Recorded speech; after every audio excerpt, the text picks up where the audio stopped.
أعوذ بالله من الشيطان الرجيم. أعوذ بالله من الشيطان الرجيم.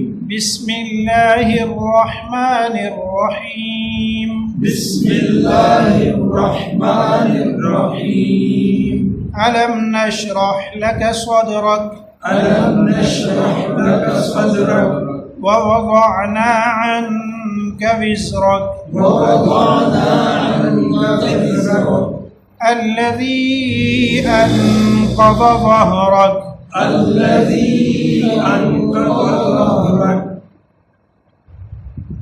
ورفعنا لك ذكرك. ورفعنا لك ذكرك. صدق اللہ العظیم.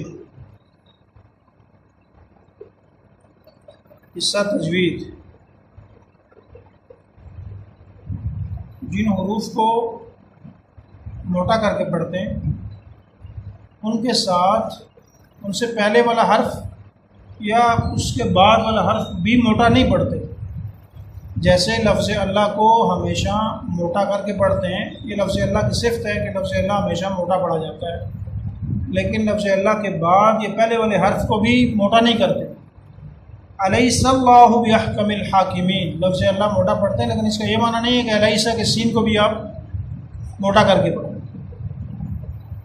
اور اس کے علاوہ جہاں بھی لفظ اللہ آئے گا اس کو کیسے پڑھیں گے جی؟ موٹا کر کے پڑھیں گے. کل کے سبق میں ہم نے حروف مدہ اور کھڑی حرکات کے بارے میں، کھڑی زبر کے بارے میں پڑھا. حروف مدہ کے ساتھ دو حرف اور بھی آتے ہیں جن کو لین کے حروف کہتے ہیں، حروف لین کہتے ہیں. مثلا واو ساکن ہو اور واو سے پہلے پیش کے بجائے زبر آ جائے، جیسے یوم الدین، یا واو زبر یو. اسی طرح یا ساکن ہو اور یا سے پہلے والے حرف کے نیچے زیر کے بجائے اوپر زبر آ جائے. اس صورت میں ان دونوں کو، واو کو اور یا کو، یا لین اور واو لین کہتے ہیں. ان دونوں حرفوں کو پڑھتے کیسے ہیں؟ حکم کیا ہے پڑھنے کا؟ تو ان کو نرمی سے پڑھتے ہیں، جھٹکا بھی نہیں دیتے اور لمبا بھی نہیں کرتے، آرام سکون سے سیدھا پڑھتے ہیں. جیسے مالک یوم الدین، یومئذ، ان کو لمبا نہیں کرتے. ترجمہ: الم نشرح لک صدرک، کیا ہم نے آپ کے سینے کو کھول نہیں دیا؟ ووضعنا عنک وزرک، اور آپ کی کمر سے بوجھ ہلکا نہیں کیا. الذی انقض ظہرک، وہ بوجھ جس نے آپ کی کمر کو جھکا رکھا تھا. ورفعنا لک ذکرک، اور ہم نے آپ کے نام کو بلند کر دیا، آپ کے تذکرے کو بلند کر دیا. لفظی ترجمہ: الم نشرح، الم نشرح، یہاں پر سب سے پہلا جو حرف ہے حمزہ، یہ حمزہ استفہام کا ہے. اس کا ترجمہ ہے کیا. الم یہ کوشچن مارک ہے حمزہ. اس کے بعد جو دوسرا ہے لم، اس کا معنی ہے نہیں، کیا نہیں، کیا نہیں. نشرح ہم نے کھول دیا، وسیع کر دینا، پھیلا دینا. کیا ہم نے انشراح نہیں کیا، کھولا نہیں. لگا، لام کا ترجمہ ہوتا ہے کے لیے. بعض جگہوں پر، ہر جگہ پر ایسا ترجمہ نہیں ہوتا، لیکن یہاں پر ترجمہ کیا ہے؟ کے لیے. کا یہ بہت دفعہ پڑھ چکے ہیں، کیا معنی ہوگا جس کا؟ خطاب کے لیے تھا. کیا ترجمہ کریں گے؟ آپ کا. کیا ترجمہ ہوگا؟ آپ کا. لکا آپ کے لیے. صدر کا، صدر سینے کو کہتے ہیں. اور کاف کیا ترجمہ ہے؟ آپ کا. کیا ترجمہ ہے جی؟ آپ کا سینہ آپ کے لیے ہم نے کھولا نہیں. ہر لفظ کا ترجمہ آگے سمجھ. ووضعنا، اور ہم نے ہٹا دیا، ہلکا کر دیا، دور کر دیا. ان کا، ان سے کاف ضمیر خطاب کی معنی ہے آپ کا. وزرک بوجھ، الذی وہ بوجھ، الذی کا معنی ہوتا ہے وہ چیز یا وہ انسان یا وہ انقض جس نے جھکا رکھا تھا، جس نے توڑ رکھا تھا، جھکا رکھا تھا، ظہرک آپ کی کمر کو، ظہر کہتے ہیں کمر کو، اور کاف ضمیر خطاب کی، آپ کی کمر کو جھکا رکھا، ورفعنا اور ہم نے بلند کر دیا، لکا آپ کے لیے، لام کا ترجمہ لیے اور کاف کا ترجمہ آپ کا، اور ہم نے بلند کر دیا آپ کے لیے ذکرک آپ کا ذکر، آپ کا نام، آپ کا تذکرہ۔ اس کا تفسیر، اس صورت کے اندر نبی کریم صلی اللہ علیہ وسلم کو اللہ رب العالمین نے تسلی دی، اور تسلی دیتے ہوئے فرمایا کہ میرے محبوب اب پریشان نہ ہو۔ نبی کریم صلی اللہ علیہ وسلم، بعض مفسرین نے تفسیر یہ فرمائی ہے کہ نبی کریم صلی اللہ علیہ وسلم آغاز نبوت میں جب نبی کریم صلی اللہ علیہ وسلم کو یہ حکم ملا کہ یہ دین لوگوں تک پہنچانا ہے، جو وحی آپ تک آئی ہے، جو قرآن آپ کو دیا گیا ہے، جو دین آپ کو دیا گیا ہے، اس کو لوگوں تک پہنچانا ہے، بلغ ما انزل الیک، آپ اس کی تبلیغ کریں۔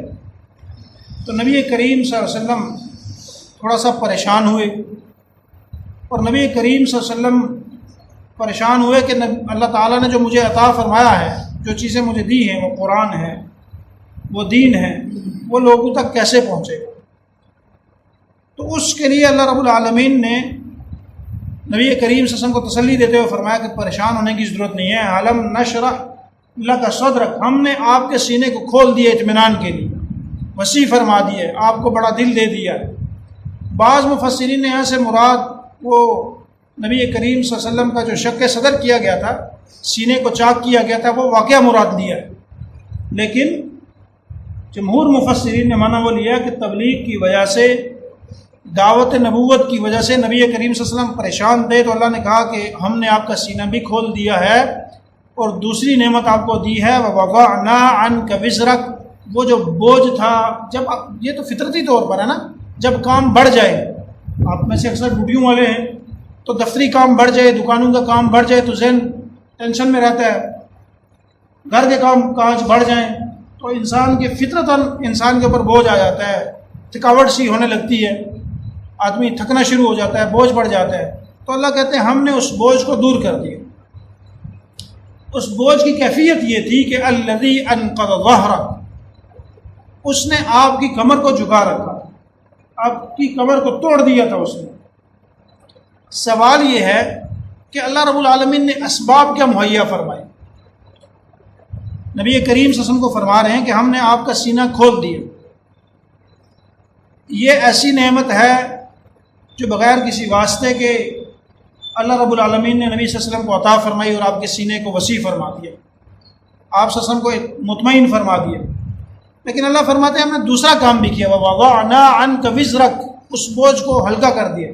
اور بوجھ میں نے آپ سے عرض کر دی کہ وہ کیا تھا؟ دعوت نبوت، تبلیغ نبوت، تبلیغ دین، تبلیغ اسلام، مجھ تک، قیامت تک آنے والے انسانوں تک دین پہنچانا تھا نبی صلی اللہ علیہ وسلم۔ نبی صلی اللہ علیہ وسلم اس وقت مکہ میں تھے، اور آج کی دنیا کی طرح اس وقت نہ تو میڈیا تھا الیکٹرانک، نہ پرنٹ، نہ پریس، نہ یہ کیمرے، نہ کوئی ریکارڈنگ کا سسٹم تھا کہ میں کوئی پیغام نشر کر دوں گا تو پوری دنیا کے لوگ سن لیں گے اور ان تک پیغام پہنچ جائے گا۔ ایسا نہیں تھا، بلکہ دنیا میں بسنے والے انسان اس وقت بھی موجود تھے۔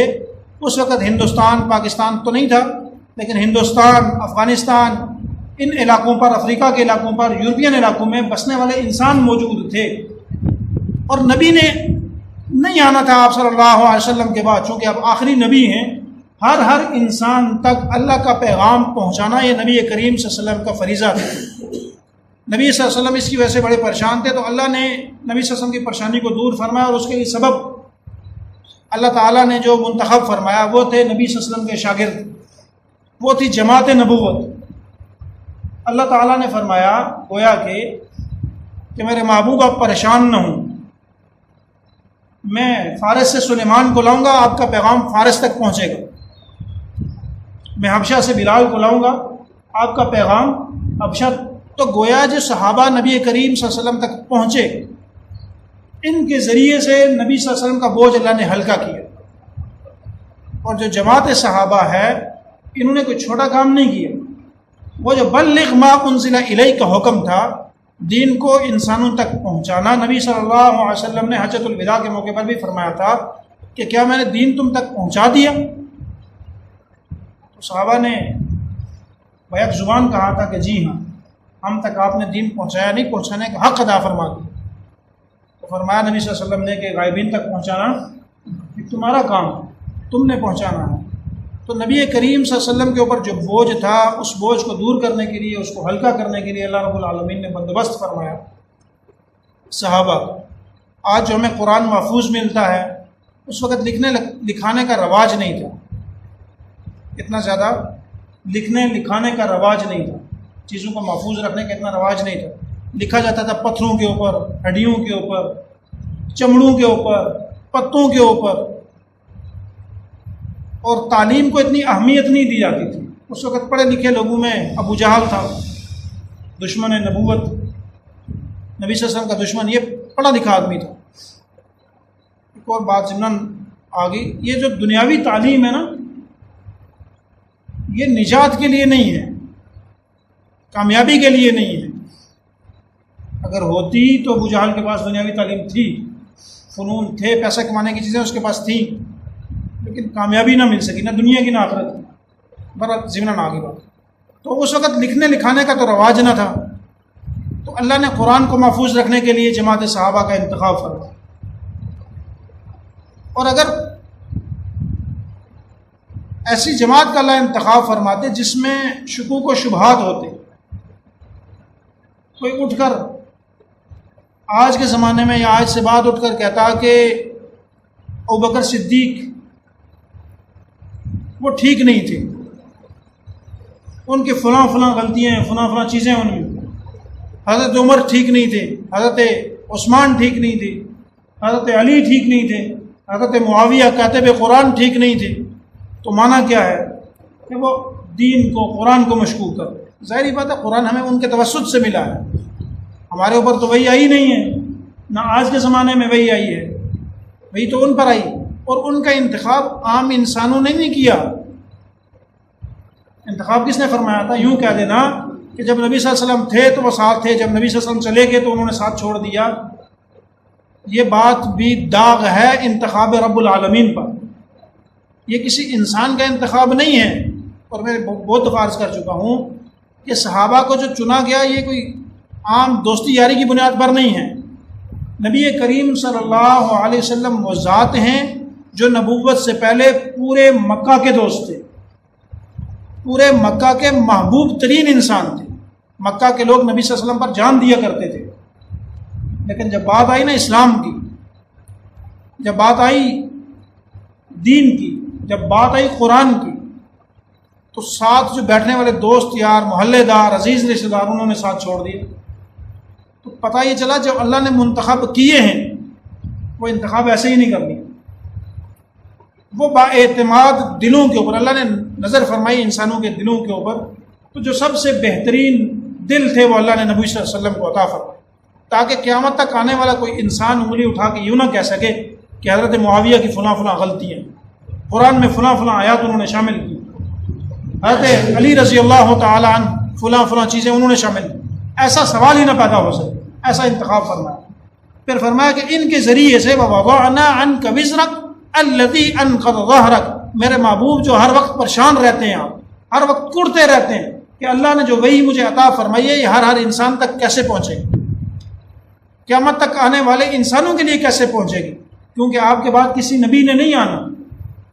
تو اللہ نے کہا کہ اس کے لیے میں نے بندوبست فرما دیا کہ یہ سینہ بسینہ دین آپ سے قیامت تک کے لوگوں تک پہنچے گا۔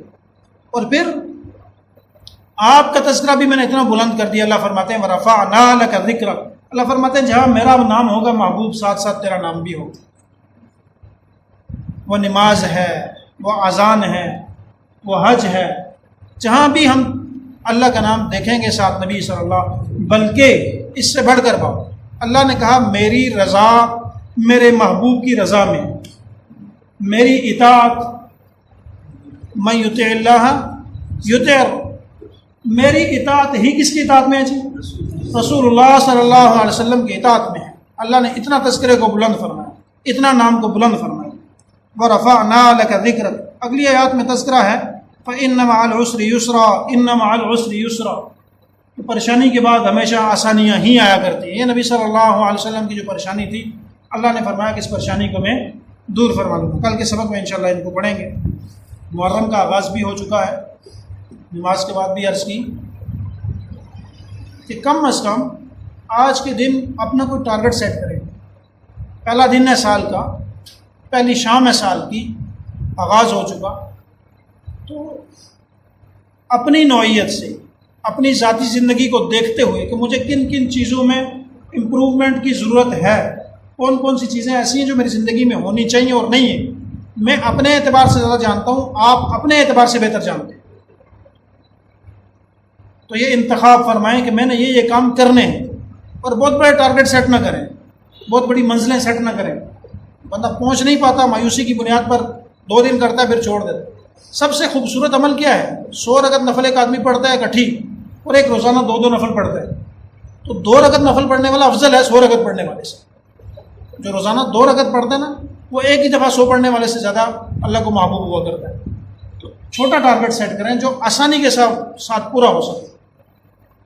کوئی آدمی زیادہ جھوٹ بولتا ہے تو نیت کر لے کہ آج کے بعد جھوٹ نہیں بولتا، سچ بولتا۔ ساری خصوصیات پائی جاتی ہیں، اللہ آج کے بعد قرآن کی تلاوت کرو، آج کے بعد لوگوں کے حقوق نہیں کھاؤ۔ ہمارے ملک کی سب سے بڑی پریشانی کرپشن۔ ہم سارے لوگ اس ملک کے ساتھ جڑے ہوئے ہیں، کوئی نہ کسی شعبے میں ملازمت کر رہے ہیں، کوئی نہ کوئی اپنی ذمہ داری ہم نبھا رہے ہیں۔ کوئی ریڈی لگا رہا ہے، کوئی پولیس میں ہے، کوئی فوج میں ہے، کوئی سویلین اداروں میں ہے، کہیں نہ کہیں جڑے ہوئے ہیں۔ ہم اپنی ذمہ داریوں کو ہی صحیح معنوں میں ادا کرنے والے ہو جائیں تو ہم بھی ترقی کریں گے، ملک بھی ترقی کرے گا۔ اس کے علاوہ ووٹ فلاں کو دے دو، فلاں کو دے دو، اس سے ترقی نہیں ہوگی۔ ہم اپنے اندر بدلاؤ لائیں گے تو بدلاؤ آئے گا۔ کوشش کریں گے انشاءاللہ۔ اللہ تعالیٰ سے دعا ہے کہ اللہ عمل کی توفیق نصیب فرمائے۔ ایک سجیشن میری طرف سے ہے، اپنی زندگی کو کوشش کریں کہ مسجد کے ساتھ جوڑ لیں۔ اپنی زندگی مسجد، صحابہ سارے کے سارے کامیاب ہوئے۔ وہ صحابہ حضرت عمر فرمایا کرتے تھے مجھے اونٹ چرانے نہیں آتے۔ کتنے بڑے رقبے کے حاکم گزرے ہیں؟ بولیں جی، 22 لاکھ مربع میل، آپ کے پاکستان جیسے 4 پاکستان ڈال کے اتنی بڑی ریاست کے وزیر اعظم حکمران گزرے ہیں۔ وہ آدمی جو کہتا تھا اسلام سے پہلے کہ مجھے والد تانے دیتے تھے کہ آپ اونٹ نہیں چرا سکتے، کیسے؟ جب وہ جڑ گئے مسجد کے ساتھ تو اپنی پوری کی پوری زندگی